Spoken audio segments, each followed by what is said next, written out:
Welcome back to Booster Therapy, your cure for that pack cracking addiction. We have a commander deck tech. It's Commanding Presence today. And we have a special deck. It's a completely themed deck for one of our patrons. This is for our patron Harley.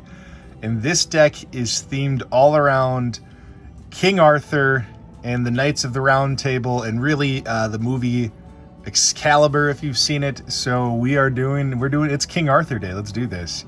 So our commander, of course, is King Arthur himself, Kenrith, the Return King. For 4 colorless, a white, you get a 5/5 with a lot of different abilities. Tap a red, all creatures gain trample and haste.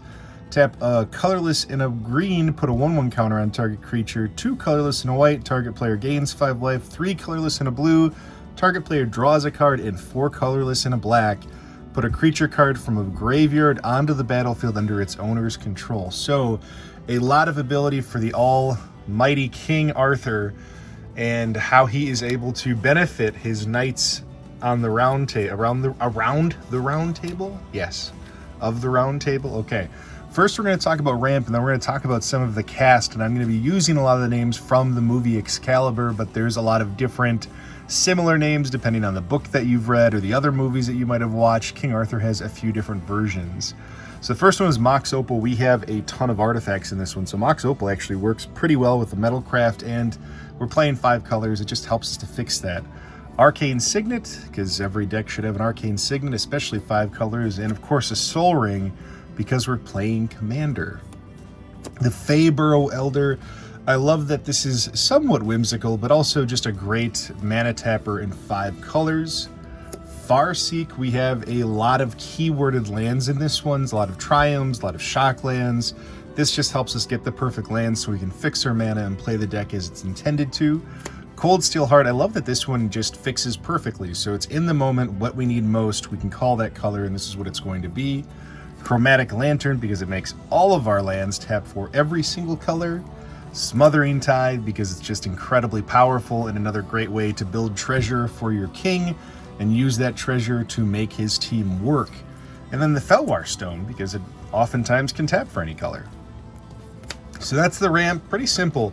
Next, we're going to talk about some of our supporting cast, some of the characters that we see in this outside of an overall kind of dual tribal strategy. So first up, we're going to have Arvad the Cursed, and Arvad is our Lancelot in this one. Lancelot in the movie itself kind of has the duality of being a good guy and making some bad choices and kind of falling astray a bit from King Arthur in the friendship that they developed. But at the end of the day, he supports his friends, he supports the Knights of the Round Table, he is forgiven, and he makes everyone stronger. He's also someone who, when you come into combat with it, you're going to be destroyed. So I thought Arvad was pretty perfect.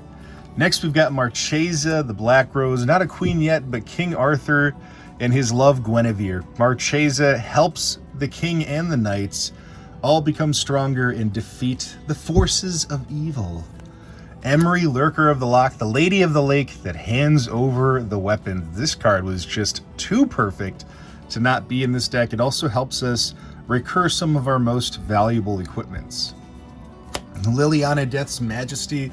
Love this one specifically for Morgana. Morgan Le Fay, Morgana, whichever one you go with. I love that she can kind of produce her own army, but she also can bring things back from the dead. That's this very witchy vibe that is exactly what Liliana does. Her son, King Makar, which is actually Mordred, and he is trying to basically usurp King Arthur and become, in his mind, the rightful king.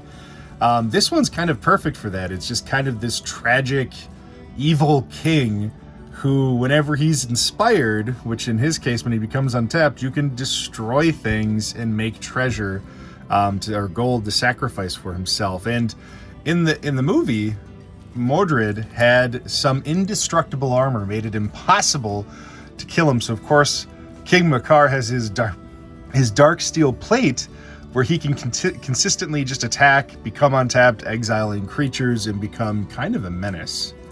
The Circle of Loyalties, of course, our round table in this one. It anthems all of our creatures, making it stronger. We have tons of legendary spells, so it makes more and more knights.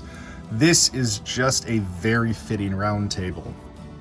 And of course, the Cauldron of Eternity. There is, of course, a Holy Grail, and this is our Holy Grail, helping us keep things alive, bringing them back from the dead if our graveyard has filled up, and getting back into the game and fighting away. There's one big character that I have not talked about yet, and that is, of course, Merlin. Our Merlin is Jodah, Archmage Eternal for 4 mana. It's a colorless, a blue, a red, and a white. You get a 4/3 flying that basically makes all of your spells cost Wooburg. And then with Merlin, of course, he needs a pretty awesome suite of spells. So we're going to go through how we make that work. So once Jodah's on the board, we get his favorite pet Gigantha out there where he can tap for Wooburg to cast any sort of spell, so helping us activate the Fist of Suns effect.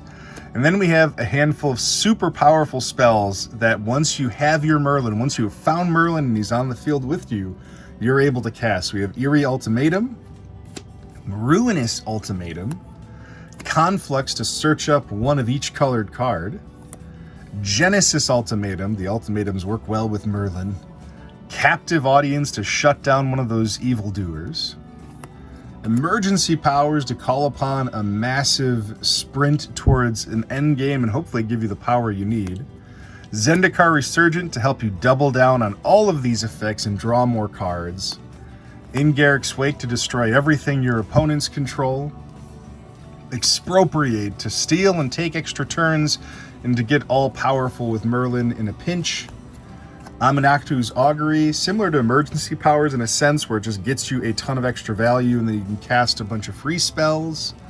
And if Merlin dies, he leaves you with his almighty Fist of Suns, his power, so King Arthur can still utilize his power even if we can't get Merlin or if Merlin is destroyed, and cast spells for Wooburg instead of their natural cost.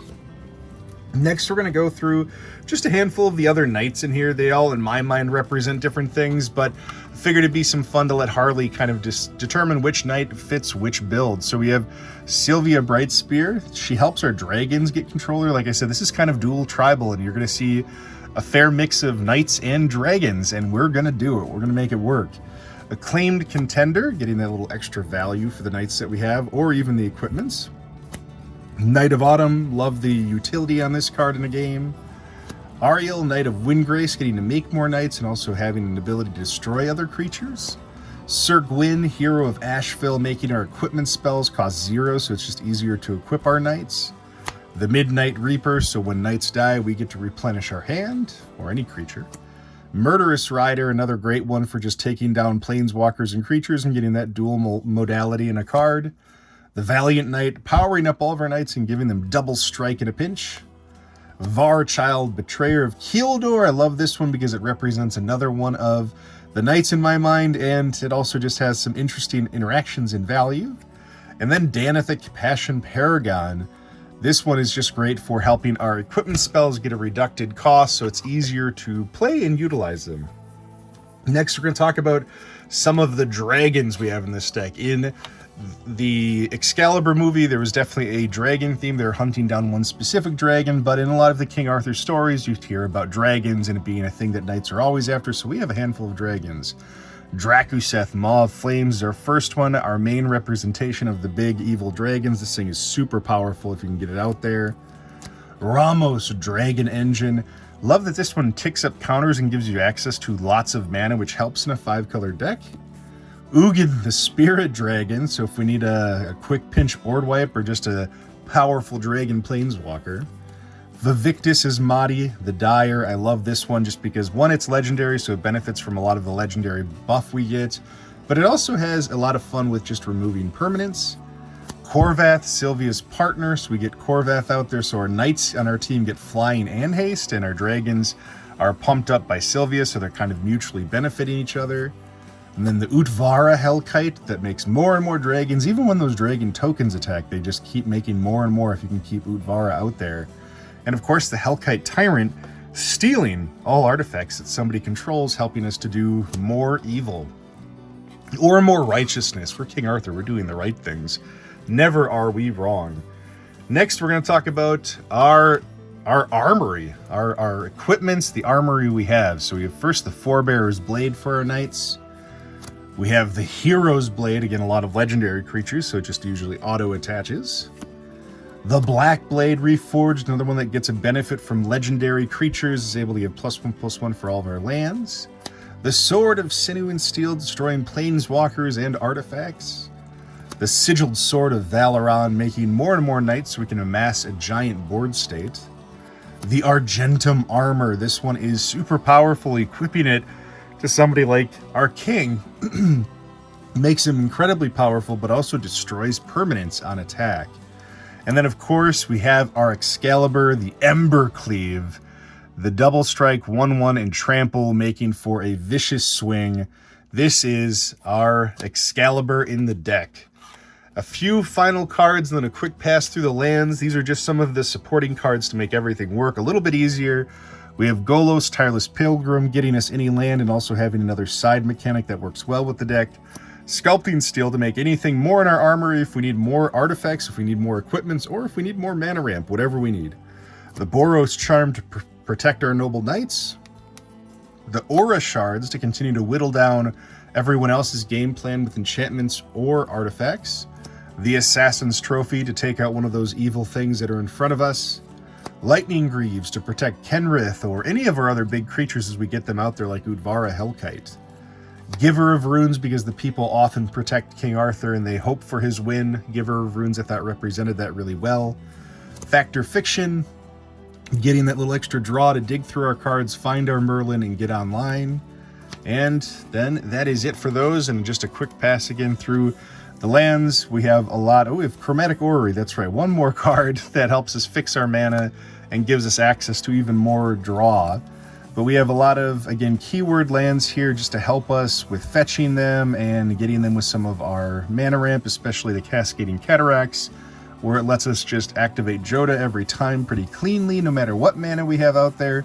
And that is King Arthur, Excalibur, the Knights of the Round Table. Hopefully you enjoyed this theme deck. It was a ton of fun to build. Hopefully, Harley, you have a lot of fun with this one with your play group. And until next time, this is Booster Therapy. You have a wonderful rest of the day.